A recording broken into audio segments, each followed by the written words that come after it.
What's up, everybody? And I'm here to do actually a different review this week. Obviously, we got a lot of wrestling shows coming up. We're getting real close to Mania weekend. A lot of go-home shows and stuff, and a lot of promotions have multiple shows going on. But what I actually want to talk about, I haven't talked about in a minute, is TNA, because I believe Unbreakable is supposed to happen this Thursday. I know it's live this week, so I heard that's supposed to be a pretty big show, and this was the go-home show technically, but I feel like they haven't even really kind of pushed anything towards it. And given what I've been kind of seeing on the show and head into Rebellion within like the next month or two, I got a few things to say about TNA to what I've seen that either doesn't make sense or makes sense, or however you want to put this when it comes to TNA and this still with the NXT partnership, if you want to say that. But let me get right off the bat and talk about this. So we got All Ego Ethan Page coming out there, who showed up on the show last week, which I was surprised to see. And he talked about being back in TNA. And, talked about that people weren't watching. And he says, I see there's hillbillies in the arena. Listen, when Ethan Page was in TNA at the time before he left, how can I say, there was the pandemic and there was nobody around, but he talked about he found his ego in TNA and, still part of the longest reigning tag team champion history. Didn't mention Josh Alexander, but if you know him and Josh, they were the North. And he talked about, his past, present, and future, but he's here to talk about the future was a rebellion, and that in Los Angeles, he is going to win the TNA World Championship, and he's beaten Joe Hendry before, and he's going to beat him again. Because he said which I almost kind of forgot about this. I don't even know why I said, when did Ethan Page beat Joe Hendry? But that is actually true. Ethan Page did beat Joe Hendry when Ethan Page was the NXT champion. I can't believe I actually forgot about that because I was so confused to why he even said that last week. And he says, Joe's got a catchy song and catchphrase and haircut, the Slim Shady haircut. But that's not going to stop him. And, he's going to win the TNA World title. The Call Your Shot trophy winner, Frankie Kazarian, came out and basically, fans chanting, "You both suck." And he says, don't pay attention to marks, pay attention to me. And I don't know how you got a title shot in general, which I would like to know that myself. But he said that Page think he can walk in and just take away my match and everything. I have the trophy right here. I think you forget that. And we've been in the same trenches before. And he says, I don't like you. You're self-centered and everything, and abrasive and all that. And, you don't have the qualities as a person. And he says he's the king of TNA and whatnot. And stuff. And he's still the Call Your Shot winner. And he says, I'm cool and everything. All right, it's cool then. And basically he said that Ethan Page was, kissing Santino's ass. But he said he should be the one to get the title shot. Santino actually came out then and said Rebellion. It's supposed to be and Rebellion is supposed to have a pretty big crowd coming up in LA. I think that pay-per-view is going to be in June. But he talked about Joe Hendry, until he's medically cleared. It's going to be a triple threat match, I guess, with Kazarian, Page, and Joe Hendry. First off, let me say this right off the bat, a few things. First off, I don't understand why Ethan Page has a title shot. It makes zero sense to even do this. I don't even know why he's involved. I don't think putting Ethan Page on the TNA main event pay-per-view is going to get more people to watch. And yes, Joe Hendry did go against Ethan Page for the NXT title. That did happen many months ago now. But what sense does it make really here to give Ethan Page a title shot who just waltzed in? And yeah, he was in TNA before. I understand that. But why is he just getting a title shot after that?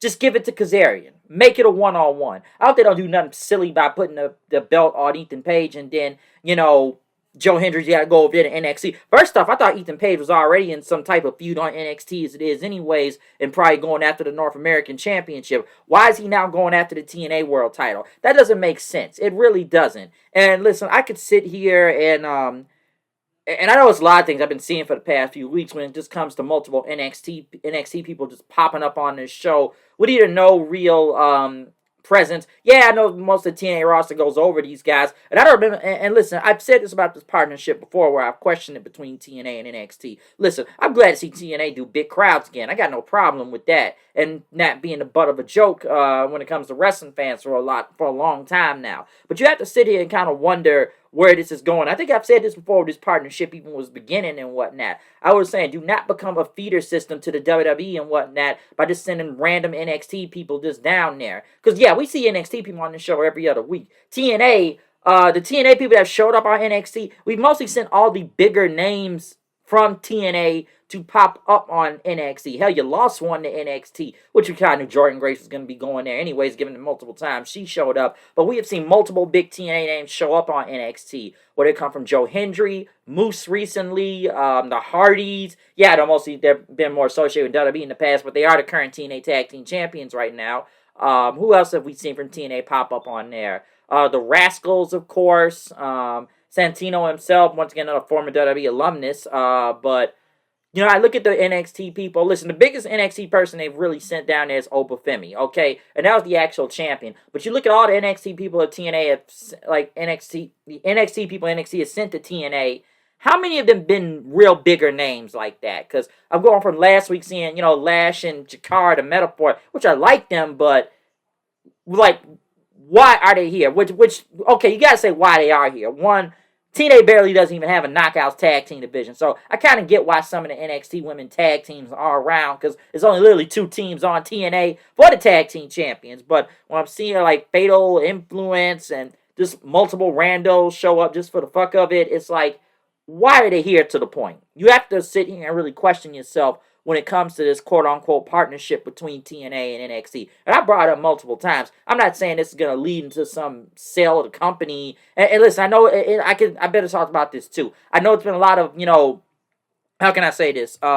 Changes in the back when it comes to backstage stuff, the office and everything. Obviously, we've heard in recent news about multiple people in the back being fired, a lot of office shakes up in creative. I know Delirious is the new head booker of TNA now, so I don't know. I don't think he's a bad booker. I've always heard good things about him in Ring of Honor and whatnot, but so we'll see what happens there since he is now the new head booker. I know they fired Gail Kim, which is very questionable to me in some ways. I'm actually surprised they fired her because Gail Kim has always been a TNA lifer. I heard she had some problems with somebody else in the office in the back, so I don't really know much about that, of what's going on, but it does make you kind of question a few things of multiple office people they fired, because I'm just kind of like, wow, they really fired Gail Kim. I don't know where Gail Kim's going to go next, whether it be WWE, AEW to become an agent or something, because she was producing a lot of the knockouts matches, if I'm not mistaken. Some would kind of question that, given Jordan Grace is gone now. It's like, I don't know what else they were kind of booking. Well, they got Masha Slamovich, but who else were they kind of booking as the top of the knockouts division and everything. But yeah, I will say at least they trying to signing some indie talent. I don't know who Maggie Lee is. I've never heard of her, but I believe they said she's from Seth Rollins' school. So okay, if TNA is gonna start trying to find some people on the indies to sign, then okay, that's a good idea than just having random NXT people popping up on our show. Like, I'm sure people are gonna wonder where are the homegrown talent to TNA to some extent. But getting rid of Gail Kim is very questionable in my opinion. It just kind of actually surprised me to actually really let her go. Because I still feel like the people that they've really gotten rid of or people that have left have all been Scott D'Amore people. That's what I feel like of all the new office shakeups in between TNA. So I don't know what's going to happen with Delirious being the head booker now. So we'll see. So like I say, he did it in Ring of Honor. So I don't know. Could it be better in TNA? I'm not sure. I've heard good and bad, but mostly good. So let's see what happens from that. But let's continue on with the show, though.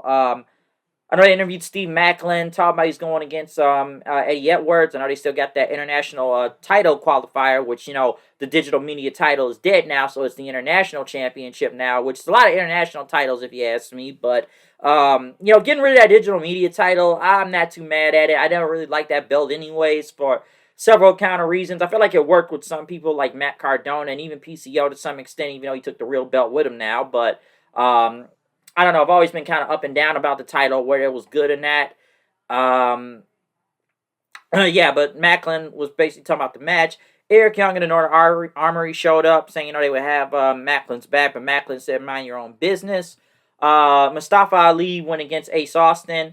I know they had him getting, what did they do last week, it was kind of weird to me that they had Santana bring somebody new from rehab. I guess they just got clean recently and got him a job in the back, and then somehow Mustafa Ali and them got him back on whatever drugs or drinking that guy was on. So I don't know, but Santana was pissed about it. This match ended up being in a DQ in the end. Obviously, the good hands, great hands get involved, which Mustafa Ali ended up hitting a steel chair onto Ace Austin, and then like the Great Hands start beating up Ace Austin, and they're about to beat him with a chair, but Santana just showed up on the rope and looked at Mustafa Ali as he tried to get up out of dodge. Then,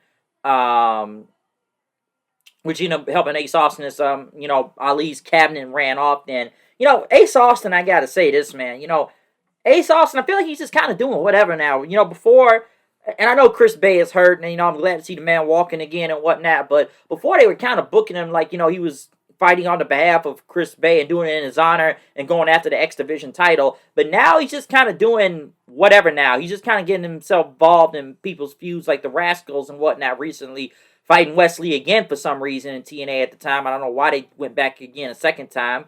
But I don't know what they're really doing with Ace Austin right now. Like, he's just kind of just doing whatever, if you ask me. Like, the Santana and Mustafa Ali feud, I feel like it's the best feud they got on TNA right now. So that's probably like one of the, like I said, it's one of the best feuds they really got in this company because it's better than Joe Hendry's title reign, which I'm going to get to that in a few minutes too when we get to him. But right after that, I know basically Mustafa Ali and crew, or I think the call is the Order 4 or something, and they ended up jumping into a car, but it was ended up being Santana driving. Everybody jumped out, and Santana ended up kidnapping one of the Great Hands then. The System came out, which at first, I don't know why they had this video online and not on the show of Eddie Edwards questioning the System, saying we need to rebuild ourselves and whatnot.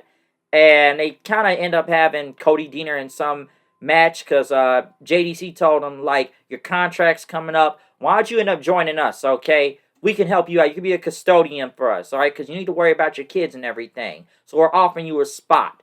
But, Cody Deaner says, yeah, I got kids and everything. But, it's not my choice to join the System. It's the people's choice. Once the people said no. And I guess he had to survive 2 minutes to get a title shot against Moose and everything. Because, Deaner ended up fighting off JDC in, and basically Moose went against him, and he survived. And then he ended up getting his X Division title shot, which Moose immediately speared him, and the match was over. So, they looked like they were going somewhere with this feud, but right now, I know they've just been building up more people into the Ultimate X match that's going to happen at Rebellion. I know El Hijo de Vikingo's involved. I know Matt Cardona's in it and Moose himself, so they're still trying to get more people within the match. The Rascals end up going against the System then, kind of right after, which was Myers and JDC. Like I said, the System ended up beating the Rascals then. Obviously, I think they ended up holding on Trey Miguel's feet and everything, and they ended up getting like the finish for the win. So I think they stole the win or something right there. So yeah, the System ended up getting the win. I know they went over the brackets for the international title. AJ Francis and Casey Navarro came out then. Basically, it was like I said, it was a qualifying match, or to get the spot at Unbreakable is either gonna crown a new international champion. But it was Callahan versus Mance Warner versus AJ Francis. Mostly this was Callahan and Mance Warner trying to kill each other once again. AJ Francis kind of stood off to the side for a second and watched on. But as this match ended up going on, Callahan looked like he was about to get the win, and went at Mance Warner with the thumb to the eye. He did the thumbs up, thumbs down thing, but then AJ Francis got him with the big spear for the win. So AJ Francis now goes on to qualify for the title. I know Sammy had his eye and an eye patch on, given there was coffee inside that messed up his retina. So Sammy ended up going at Mance Warner's eye since he went at him. So I guess now both of these guys got one eye right now. So the feud between those two continues as Francis moves on into the international title qualifying spot then. But Santino then went after Callahan about the whole eye thing and whatnot. And then Callahan said he took my retina. My retina is burning. So he says this is now out of control. Santino went. So, Sammy proposed a match then. Yeah, it's got to end one way. And this is a match that Sabu and Abyss made famous. So it's going to be a barbed wire massacre at Unbreakable coming up Thursday. So that does look pretty crazy. I will say that. That is going to... that is going to be a crazy match. The last time I seen a barbed wire massacre was probably in 2017, if I remember. And that was between LAX and OVE. Yeah, I think that was the last barbed wire massacre match I saw. Not a lot of blood in that, if I remember, too. So, don't know how they're going to make this work, but we'll see what happens. Leon Slater went against Ryan Nemeth. I know they said Leon Slater is in the Ultimate X match, so we got a lot of big high flying people in that match coming up, so it's going to be crazy.